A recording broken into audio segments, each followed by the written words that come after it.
La mission d'Ariane Espace est accomplie. Celle d'Andrea Accomazzo commence.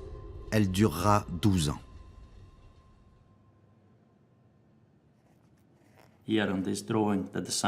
Si on place sur ce dessin le Soleil ici, au centre du système solaire, eh bien l'orbite de la comète autour du Soleil ressemble à ça, relativement large. Ça, c'est la comète qui tourne autour du Soleil. Si je prends l'orbite de la Terre, qui est notre point de départ, on a quelque chose qui ressemble à ça. Ça, c'est l'orbite de la Terre. Donc vous voyez, l'orbite de la comète est beaucoup plus grande que celle de la Terre. Ce que le lanceur Ariane 5 a pu nous donner au départ, c'était quelque chose de légèrement différent de l'orbite de la Terre autour du Soleil. Donc on est encore très loin de l'orbite de la comète. Pour que Rosetta puisse atteindre cette orbite, on utilise une technique connue dans les vols interplanétaires qu'on appelle l'assistance gravitationnelle.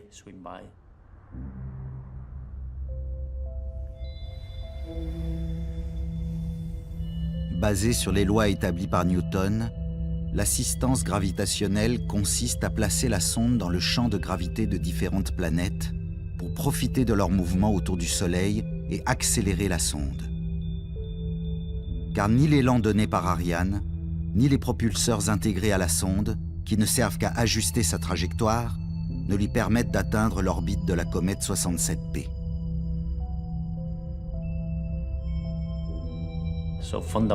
Donc on utilise l'énergie des planètes qui tournent autour du Soleil pour envoyer Rosetta de plus en plus loin. C'est comme une chaîne qui attrape Rosetta et la lance plus loin.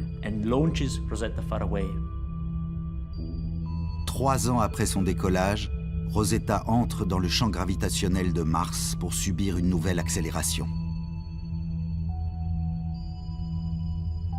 Lorsqu'elle est passée tout près de Mars, on a mis sous tension nos caméras et on a fait une image que j'aime beaucoup, où on voit Mars au fond, la sonde en premier plan, avec son grand panneau solaire. Et Rosetta qui passe devant, qui voit ça, qui fait une image et qui ensuite va vers le noyau cométaire. Bon, il y a quelque chose de très émouvant aussi là-dedans. Après avoir profité du mouvement de Mars autour du Soleil, Rosetta quitte son orbite selon une trajectoire prévue pour plonger vers la Terre en novembre 2007, puis une dernière fois en février 2009. Après 5 années d'une trajectoire interplanétaire savamment calculée, la sonde s'éloigne définitivement de la Terre avec la vitesse nécessaire pour se placer sur l'orbite de 67P et la rejoindre au plus loin du Soleil. Au cours du voyage interplanétaire de Rosetta, on a eu la chance de traverser 2 fois la ceinture d'astéroïdes.